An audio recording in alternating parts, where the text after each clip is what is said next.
You are listening to and streaming A More Perfect Union on KBLA Talk 1580. I'm Dr. Nii-Quartelai and really delighted to be back in conversation with Michael Tubbs, the Honorable Michael Tubbs, as in the former Stockton mayor, who is now a candidate for California Lieutenant Governor, here to update us on the state of the race and more.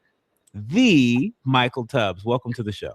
Thank you always for having me, Doctor. So good to be in conversation with you.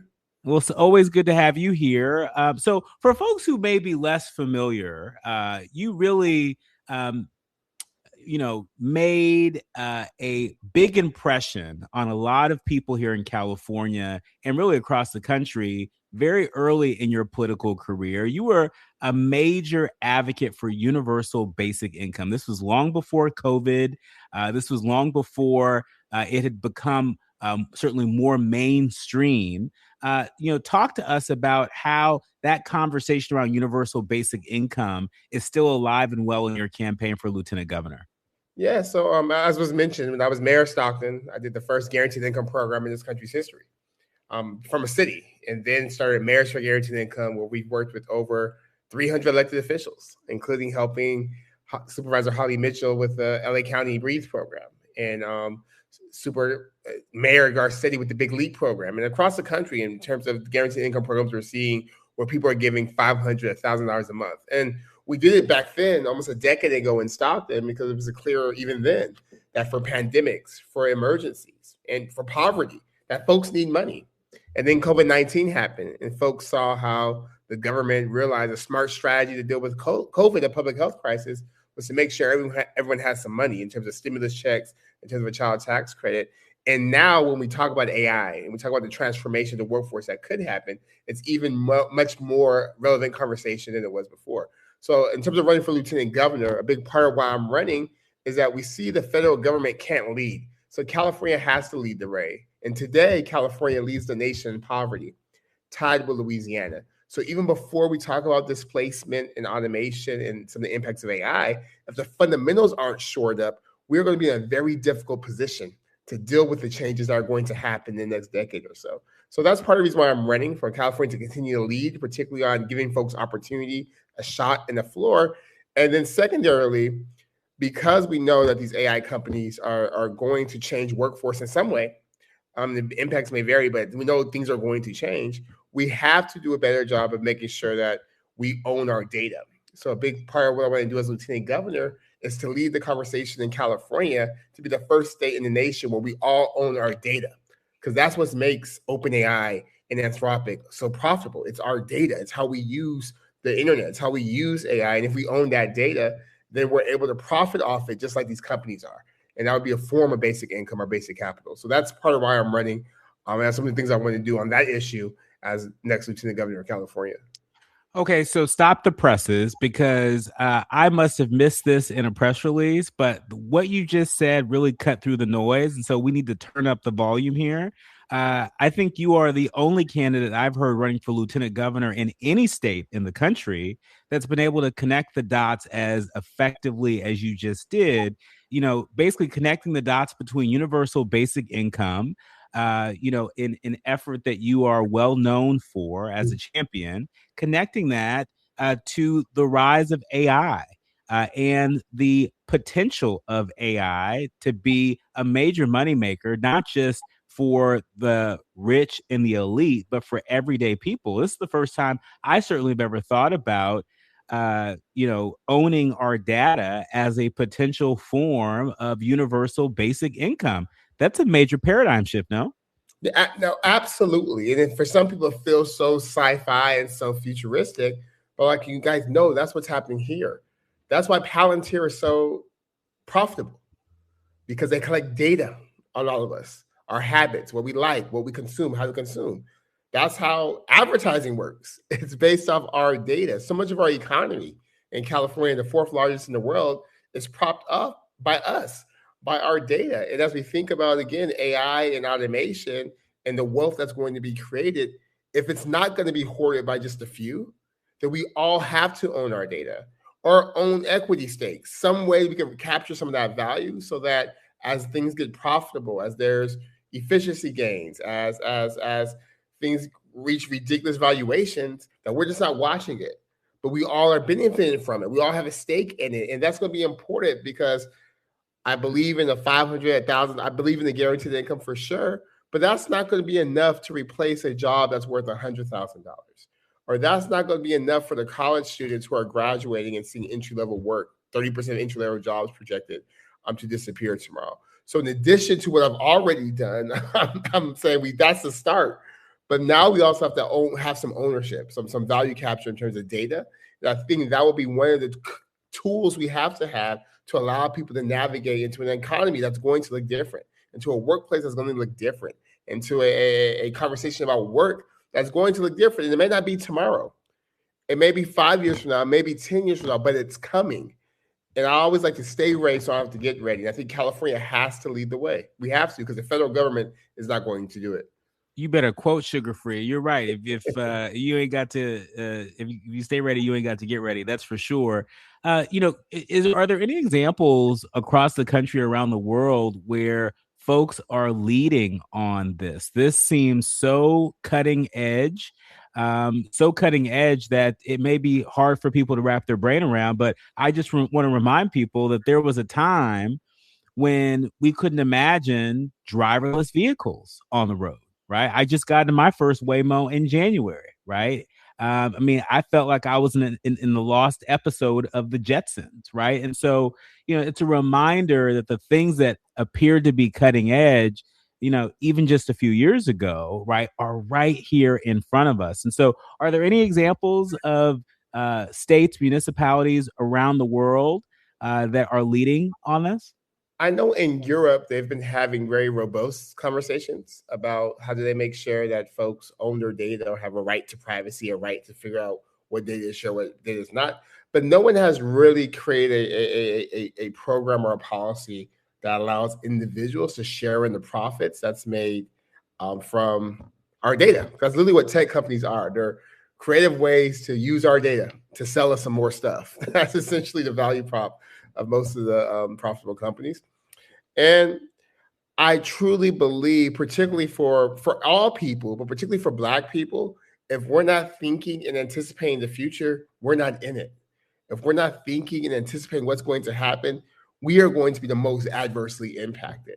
So of course, running for Lieutenant Governor of California, running to serve all people, but I also understand that by thinking about the needs of Black folks, you're also serving all people. You're also making sure that all people have what they need to survive transition. But what's so beautiful about the idea is even if all the projections are wrong, the companies are still going to be making money, and we still should be able to. We still should be able to profit off our own data. So even if it does not mass disruption, even if this is not mass change, I still believe we have to profit and have some ownership over our data, because again, having the highest poverty rate in the world, in the country, excuse me, Taiwan, Louisiana, being the fourth largest economy in the world, yet people can afford housing or childcare or to go to the UC or CSUs.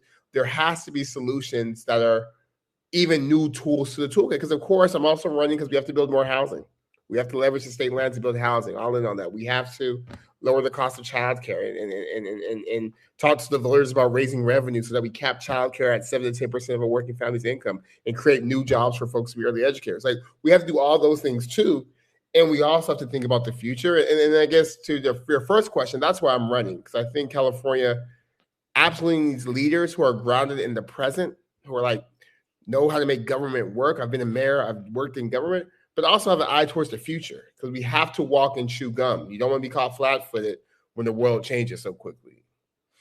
When we come forward, I want to give you a chance to make it plain to our leaders, learners, and listeners what the job of lieutenant governor in California is, because I think sometimes people have, an outdated, idea of what the job is. I want you to set the record straight, and then also give us a sense of the state of the race and where people can tap in to learn more. You're listening to and streaming A More Perfect Union on KBLA Talk 1580. More when we come forward with the Honorable Michael Tubbs. He is a leading candidate for California Lieutenant Governor. You are are listening to and streaming a More Perfect Union on KBLA Talk 1580. I'm Dr. Nii-Quartelai Corte and delighted to have Michael Tubbs back on the show. He's candidate for California Lieutenant Governor. You might remember he got his political start as the mayor of Stockton, California. And if I remember correctly, Michael, one of your first donors was Oprah Winfrey, was she not? Yeah, Oprah Winfrey donated to my city council campaign in 2012 when I was 21-year-old Stanford student running for city council. The city had just declared bankruptcy. So very thankful for her early investment before the basic income, before mayor. I was just running for city council during the primary. No one knew what was happening, but she invested. So very thankful to her. Wow.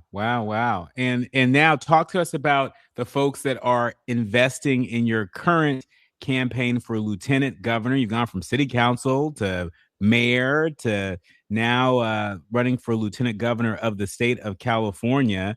Who are some of your biggest individual supporters and institutional supporters that are powering the campaign? Yeah, we've been so incredibly blessed to have a wide range of support. So the first person to endorse me was Supervisor Holly Mitchell, followed shortly by LaFonza Butler, former senator. SAU Californians endorsed me, the Working Families Party. In LA, Mayor Karen Bass has endorsed me, Council President Marquise Harris Dawson, Assembly Member Isaac Bryant, Assembly Member Sade, Senator Lola Smallwood. We have people like Congresswoman Latifah Simon who've endorsed me, but also like untraditional allies like Cal Environmental voters have endorsed me. The YIMBYs, California YIMBY Action, the Abundance Network has endorsed me. Folks like Mia Bonta has endorsed me. The Legislative Black Caucus has endorsed me. The first group to endorse me was the New Frontier Democrats, the oldest Democratic club in California here in LA.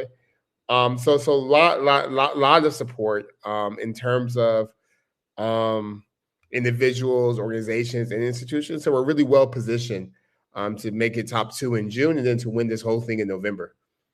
So talk to us about the job for people who are less familiar about the job of lieutenant governor in California. Very high level. What is the job and why does it matter or why should it matter to our leaders, learners, and listeners? Yeah, well, the biggest part of the job of lieutenant governor is you're the only person or one of 2 people in the state that sit on the UC, CSU, and community college boards. And those are important places of education for sure, but they're also large landowners and employers. And we know that housing and housing affordability is the most important issue in the state right now. And the UC, CSU community college system could build housing for students and for workers by right. Like, it doesn't have to do the same entitlement processes. And they can land use and lease the land to bring revenue back to lower the cost of tuition. The only thing that's missing is like leadership. Like, you just have to like force, fight, have conflict throughout the parliamentary procedure to get it done. So that's why that people should care about that role. But also when we think about preparing our children for the workforce, allowing our children to transfer from community college to the UC or CSU system seamlessly. The lieutenant governor is a person who sits on those boards, on the UC board, the CSU board, and the community college board that can make those connections and force those linkages to make those things happen. The lieutenant governor also sits on the State Lands Commission. So when we think about the rebuilding that has to be done, given the terrible fires from a year ago, the lieutenant governor sits on the Coastal Commission, so determines how those permits get pulled for those folks impacted in those areas. The lieutenant governor also, broken record about the State Lands Commission, has the opportunity to leverage state land for the public good, whether it's opening it up for renewable energy, whether it's continuing the great work led by this community here in LA to stop offshore drilling and to make sure once it's stopped, it doesn't come back and you don't issue new permits. And also leveraging some of the state land to build, again, more housing for folks. So folks are able to live in their communities and are able to afford to live there. And then lastly, the lieutenant governor is the acting governor when the governor is gone. So if the governor is gone or the governor moves on, the lieutenant governor automatically steps in and is the governor of the state. And actually, lastly, and probably equally as important, because in California, the governor and the lieutenant governor run separately. So the governor has to run their campaign, but the lieutenant governor, I also have to talk to 40 million people across the state. I also have to build coalition. I also have to be accountable to communities. And with that comes the possibility to use the bully pulpit to talk about issues that matter, to talk about the poverty rate in California, and also talk about how the UC, CSU, and community college procurement systems should be such that Black folks and Latino folks and women and Southeast Asian folks in Asia, so that everyone has access to the millions of dollars, billions of dollars we're spending every year of our taxpayer dollars. And then lastly, I'm the only person in my race who lives in Los Angeles, who sleeps in LA County, the largest part of the state. And you need someone who understands what's happening here in LA to advocate when there's a fire, to advocate when there's need for more funding, to advocate for more support for the Olympics and the World Cup. So that's why folks should care about the lieutenant governor's seat. Wow, it seems like you really understand the job. You have read that job description inside and out, and you understand the assignment. Everything you laid out really has a natural tie-in to some of the conversations I certainly have heard up and down the state. California is my home state, born and raised in the Bay Area. As somebody who's not just a journalist, but as also as a professor, I understand the intense pressure that leaders in higher education are under. And I just want to hear you, sort of share just a little bit about what you would see as your role in challenging Washington, fighting back against the chill that Washington has sent across our campuses, both public and private, here in California. Well, as a member of the Board of Regents for the UC, CSU, and Community College system, it'll be my job to provide that moral leadership and that political leadership that, you don't negotiate with terrorists. There's no compromise on the rights of students to have free speech, to access education, to access healthcare, et cetera, and making sure we're very clear about that. I think UCLA this past year has actually set a great example of how you buckle down. You keep doing what you're doing. And you go to court if you have to, but you don't stop serving students. You don't start cooperating with ICE. You don't stop having diversity programs just because the authoritarian in the White House tells you to, right? So I think that's going to be important, number one. Number two, I also think we have to fight Donald Trump and his administration, not just directly, but indirectly, because there's so many issues in California that actually have nothing to do with Donald Trump and this administration, or if they could make things worse, but they're not the cause. Like the fact that so many of our students, as you know, as a professor, they're brilliant students, but they still enter our systems behind academically, unprepared academically, can't graduate in 4 years because they're taking remedial classes.